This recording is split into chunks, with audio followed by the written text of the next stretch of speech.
a step back with me to 2008. It's the day of the swap, and the wives prepare to leave their lives behind. In which a seemingly trivial episode of Wife Swap resulted in something horrible 10 years later. We've all seen Wife Swap. In fact, it's one of my favorite things to do. I've been married since 1999, guys. I have 4 kids, and I love swapping my wife out for others.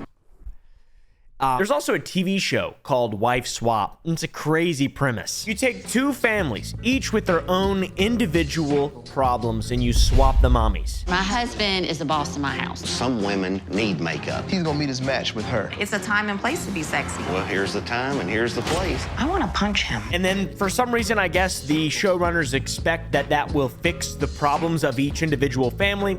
But in reality, it doesn't. Sometimes the family is too strict, sometimes the family is too relaxed. We definitely live our lives online. Pretty much everything, we'll pick up a camera and vlog it. We have no Wi-Fi. We live in a school bus. Careful, you're driving our house. The strict mommy fixes the relaxed family, the relaxed mommy fixes the strict family. It's really dumb. It's like 2000s Disney movies.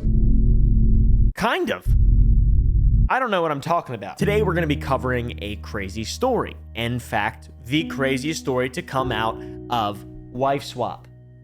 My favorite show. Now, we've talked about Wife Swap before. There's the racist family swapping with the black family. First of all, let me tell you. Bitch, talk to the hand. Listen, you fat, don't you talk to me like I'm trying to call you. Come on over here, you white piece of trash. You're gonna call me white trash. Oh, here it is. Here it is. In fact, there's one episode that is particularly more interesting than others because of a deep mystery that resulted after. When you first heard about what happened to the Stockdale family, what was your reaction? I actually, when my son called me to tell me what had happened, he didn't know who the shooter was. I knew immediately. There's one episode of the show that we're going to be covering today that is more interesting than the others because of what happened after. It's a bit of a mystery for now, but we'll get to it, guys. So whatever terrible network the Wife Swap show is on, they love to feature families that are on complete opposite ends of a spectrum. There's no relatability. Everyone's just crazy. They don't choose balanced, healthy families for the show because it'd be boring as shit. The episode related to today's video appeared first in 2008. We've got the Party family from Illinois, the Tonkovics. You've got the wife, Lori, the husband, John, and the children, T. Vic and Megan. The Tonkovic family diet is pretty much eat what you want. I work 3 days during the week. My husband normally works the PM shift, so he normally sleeps late. They're a lot more laid back than the other family. They sleep in until 1 p.m. They work when they can and they party on the weekends. They seem really fun. It's a pretty normal family, and they especially seem fun and normal when compared to the Stockdales. Very strict household. You can see this in the way that they raise their children. Our son Paul is a rapper known as T. Vic.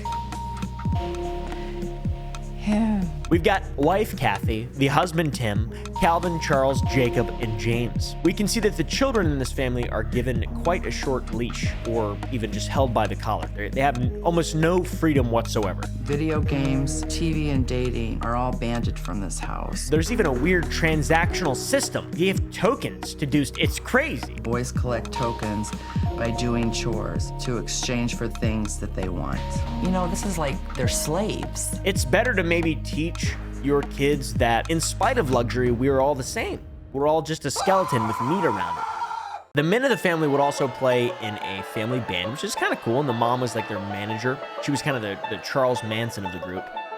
She would book shows for them, etc. They even toured around the country and were pretty successful. It was pretty cool. Leaving the house was probably culture shock for the boys, to be honest, because they don't seem like they have any sort of freedom whatsoever. So in the episode, the wives swap, and during the first week, they have to spend their lives living like the family that they're joining. So Kathy Stockdale has to loosen up when she's with the Tonkovics. And Lori, the party mom, has to get with it, my man. That sounds horrible. It'd be like a damn military boot camp compared to what she's used to. In Illinois, back from spending more money on the girls, Kathy confronts John about spoiling his kids. Why do you allow the ladies in your house to spend money on manicures when in one day they can blow almost $100? You know what? Because that's what they enjoy. The Stockdales also lived in seclusion on a farm to protect the children from negative influences of the outside world, negative debauchery, things like TikTok, Instagram, Pornhub. Ah, shit! The kids were taught to work from sunup to sundown, A typical farmer's day. Been there, done that. Don't like it.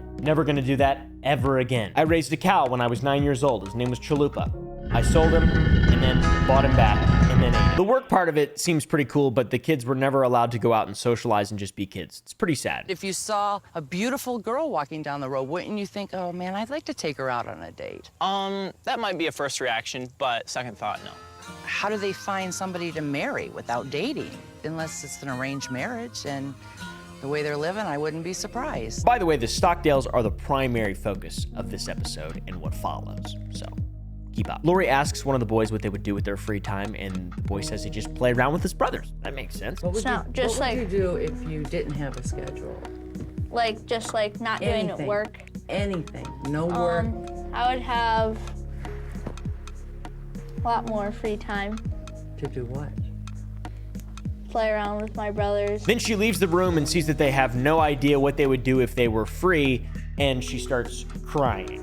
Lori seems to be a bit dramatic. I asked him what he would like to do if he could do anything. He doesn't even know. Lori even tries to get the boys to go out on a date, but they say they don't want to because it's their decision. They're afraid of girls. Girls are icky, which that's based. That's based in Trad Pilled. All right, guys, girls are icky. Stay away from them. Kind of seems at this point like the children have been brainwashed, that the parents are maybe a little bit too strict. For example, the other mother, Kathy, in the Tonkovic household is having quite a hard time. It's time for Kathy to hand out tokens for chores, but Sam's having trouble understanding the token system. We worked hard all day. You don't have to give us little merits and have a big organized chart. It's okay to clean and just do it for the cleaning, not for rewards. I'd be happy to give you some more materials. But are you gonna learn anything from us? Like, not be so closed-minded about everything. I'm closed-minded. Yeah. So fast forward 9 years. A 911 call from the Stockdale house was made. The phone call was ended quickly without anyone speaking, and the police were dispatched to the location. That's just what police do whenever you call them and then just hang up immediately. They always go and investigate what's going on. I did this when I was a child, accidentally. As police arrived on the scene, they heard a gunshot, and they quickly called for backup. As they moved into the house, the body of James was seen at the front door. And upstairs, they found the body of Kathy on the floor. In the house, they also found Jacob, the second to last son, with a gunshot wound to his head. Still alive, but, dying. After finding Jacob and pinning up the scene, the police started their investigation. They found that Jacob had committed a double murder and then tried to commit on himself for seemingly no reason, which is the craziest part. And I say he tried to commit because he survived. He got reconstructive surgery on his face after the murder. Absolutely insane. The same year this all happened, he was given psychological tests to see if he could plead insanity, because this is obviously an insane thing to do. Previous report issued by Psychodiagnostic. I am also going to be filing the not guilty by reason of insanity plea and ask the court to order the appropriate evaluations for that plea also. In November of 2019, he tried to escape the mental hospital twice, which is probably not bad for his case of insanity. So he's crazy enough to murder his mom and brother, but not crazy enough to stay in the loony bin. So time went by. The police knew exactly what happened. The investigation was complete. We go to February of 2020, where he was seen as sane enough to stand trial for his crimes. It's her opinion, based on a reasonable psychological certainty, that you are not suffering from a severe mental defect at this time of the charge. 4 years after the murder of his mom and brother, in 12 years after the episode of Wife Swap, he admitted that he was guilty of the murders, and he was given a sentence in April of 2021. What's crazy to me is that he's only going to spend 30 years in jail, 15 years for each murder. I guess he'll be 56 when he gets out of jail, so that's not that bad, I guess, but I just say lock him up, throw away the caveman. He's fucking crazy. This guy's crazy as shit. The most insane thing is that throughout all of this, there's still no motive for Jacob. Why would he have done this? That's a big question. Why would this person who was once a small child on the funny, quirky TV show Wife Swap decide to kill his brother and mom and then himself and fail and then try to escape a loony bin?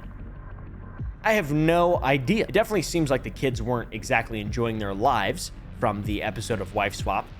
Did the lack of freedom? I will say that Lori Tonkovic has an idea as to what could have caused Jacob to do this. She thinks the lack of freedom that the kids had contributed to the crime. Jacob also apparently told Lori at the time of the Wife Swap episode that he was afraid his parents would condemn him to hell for the freedom of choice she told him to have on the show.